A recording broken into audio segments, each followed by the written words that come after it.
Hello everyone. So we are now again with another set of questions for you. We were doing our topic and these questions from IMF, International Monetary Funds, and International Market Financial Instruments. So this is the topic from Unit 4 and I hope you are covering with me. Let's start with very next question. Which of the following are termed as permanent facilities for the general balance of payment support? General balance of payment support में ये जो permanent facility है ये आपको दिखती ही दिखती है और इन फैसिलिटीज़ को किस नाम से जाना जाता है?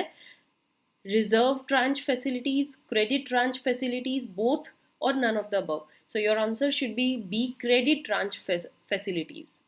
ऑप्शन बी के साथ we will move on. Right, the next question, we have list 1 and list 2 here. You have to match with their year of origin. So the very first is extended fund facility. यहाँ पर देखिए आपको point two point एक का तो बिल्कुल sure होना चाहिए कि ये ईयर इसका बिलोंग है. राइट, अगर आपको ये नहीं है श्योरिटी तो इस क्वेश्चन पे फिर लास्ट में तो वही होगा कि आपको तुक्का लगाना पड़ेगा. बट ट्राई टू डू कि आपको किसी ना किसी का तो श्योरिटी से पता है.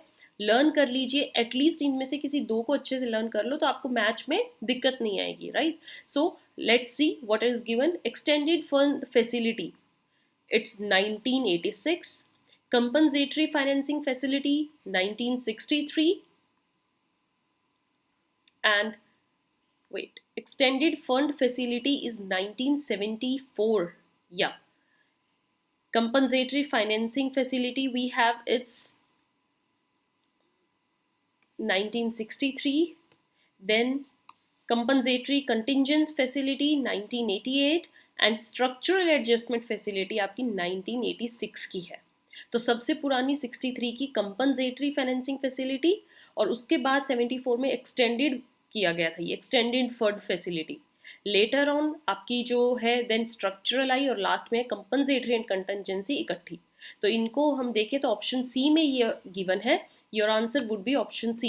एंड डियर स्टूडेंट्स, जो अभी हमने क्वेश्चन किया इसमें क्रेडिट ट्रांच फैसिलिटी के साथ रिजर्व ट्रांच फैसिलिटी भी है. सो आप बोथ ए एंड बी के साथ जाइए. Don't go with option B. Option C would be correct for you. Right, then next question is forward contracts जो होते हैं they are risky. Because forward contracts के बारे में आप सब जानते हैं. ये रिस्की क्यों होते हैं? They are subject to lack of liquidity. बिल्कुल ये है reason.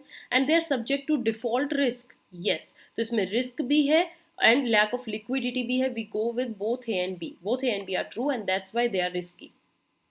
Next, the advantage of forward contracts over future contracts.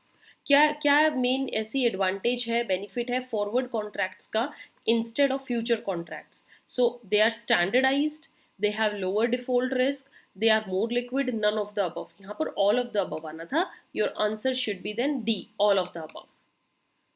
Then next, hedging in the futures market. क्या करती है hedging?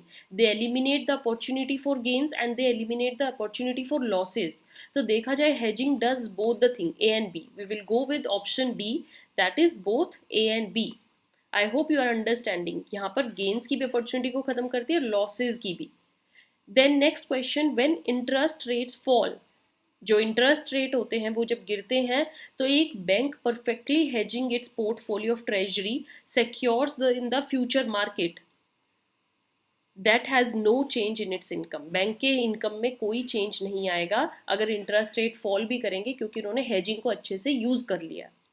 All right, then next, on the expiration date of futures contract जब expire होते हैं the price of the contract क्या होता है? Price of the contract always equal to the purchase price, always equal to the average price of the life of the contract, and next is always equal to the price of the underlying asset. So your answer should be its price is always equal to underlying asset. Last date जब closing day होता है उसका ये reason होता है. Next question, the elimination of riskless profit opportunities in the future market is. कैसे हम riskless profits को गेन कर सकते हैं फ्यूचर मार्केट्स में? So that can be done through arbitrage. Right, arbitrage. Then we have next question, this is the main advantage of hedging. क्या क्या है? अब हमने हेजिंग को बहुत अच्छे से डिस्कस कर लिया है. हेजिंग की मेन एडवांटेजेस क्या रहेंगी? लिमिटेड लॉसेज, बिल्कुल there are less loss. Then increase in the liquidity for sure. Lower margin outlay, yes. Exchange rate fluctuations होती रहती हैं, yes. Application of different tax rates and covering the political risk. So all of these आपको D में मिलेगा. 1 2 3 4 5 and 6. We will go with option D. ये hedging की सारी advantages हैं, आप यहाँ से लर्न भी कर सकते हैं. आपने नोट्स मेंटेन कर लीजिए. Okay, if an opposing position is taken in two positively correlated securities, opposition position is taken in two positive correlated securities में अगर हम देखें जो दो securities correlated है, तो अगर उनकी opposing position आ गई है, उस situation को किस नाम से जाना जाता है? That is known as cross hedging. Very easy, cross hedging, because they are now opposing each other. When there is acceleration of payments of strengthening currency को स्ट्रेंथन करने के लिए पेमेंट्स का एक्सेलरेट किया जाए, and there is speeding up of receipt of weakening currency, की currency जो है वो लेस हो रही है, देन यहाँ पर क्या सिचुएशन होती है? This situation is known as leading. What? Leading. याद रखिएगा इन चीज़ों को. Then next, these one word जो क्वेश्चन हैं ये बहुत आपको परफेक्टली लर्न होने चाहिए, क्योंकि ये ऐसे क्वेश्चन हैं जो आपको फुली गेन दिलवा सकते हैं in your marks. Next 33 question, hedging in finance जो होता है, this refers to protecting the investments. हम एक तरीके से हेजिंग जो इसलिए करते हैं कि हमारी इन्वेस्टमेंट्स रिस्क फ्री रहें, प्रोटेक्टेड रहें. So what are the areas जहाँ पे हेजिंग अप्लाई की जा सकती है? एंड हेजिंग से रिलेटेड हम बहुत कुछ पढ़ चुके हैं. तो हेजिंग सिक्योरिटीज मार्केट में अप्लाई होती हैं फॉर श्योर. कमोडिटीज में येस. इंटरेस्ट रेट्स में येस. करेंसीज में yes. So we will go with all the 4 option given in code A. Code A will be your answer 1 2 3 and 4. Right? Then next, which of the following are the types of hedging strategies? Hedging की जो strategy होती हैं वो इनके through, मतलब ये different types है जिससे हम हेज कर सकते हैं. फॉरवर्ड कॉन्ट्रैक्ट्स में येस. फ्यूचर में येस. मनी मार्केट्स में yes. So all of the above. Option D will be your answer. Right. The next question is the payoffs for financial derivatives are linked to, जो payoff होते हैं financial derivative में, they are linked to securities that will be issued in future? No. Volatility of interest rates? No. Previously issued securities? Yes. Previously issued securities जो होती हैं पे offs उनसे ही relate करते हैं. So option C will be your answer. Ahead then next question, financial derivatives include. Financial derivatives में क्या क्या आता है? Stocks, forward contracts, future contracts, both B and C. Forward भी आता है, फ्यूचर भी आता है, इसलिए आपका ऑप्शन रहेगा D, where it is given both B and C. Then next is by hedging a portfolio. देखिए हेजिंग आपका बहुत इंपॉर्टेंट है. अब आप खुद से एनालाइज कर लीजिए कितने क्वेश्चन हेजिंग पर आ चुके हैं. राइट. तो इस टॉपिक को बिल्कुल स्किप नहीं करना है. हेजिंग अ पोर्टफोलियो में क्या होता है? बैंक मैनेजर क्या करता है?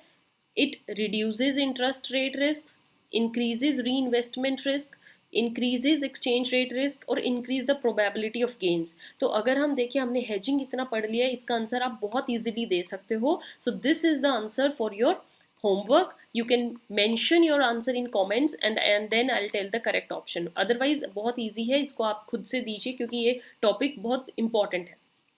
Next is question number 38, which of the following is a reason to hedge a portfolio. क्यों किया जाता है एक portfolio hedge?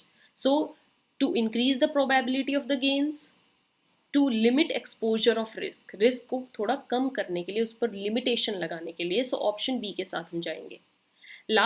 Second last question for you is a contract that requires to the investor to sell securities on a future date पर आपको अपनी securities देनी होगी. ऐसा कोई कॉन्ट्रैक्ट जब बनता है, इस कॉन्ट्रैक्ट को क्या नाम दिया जाता है? Short contract.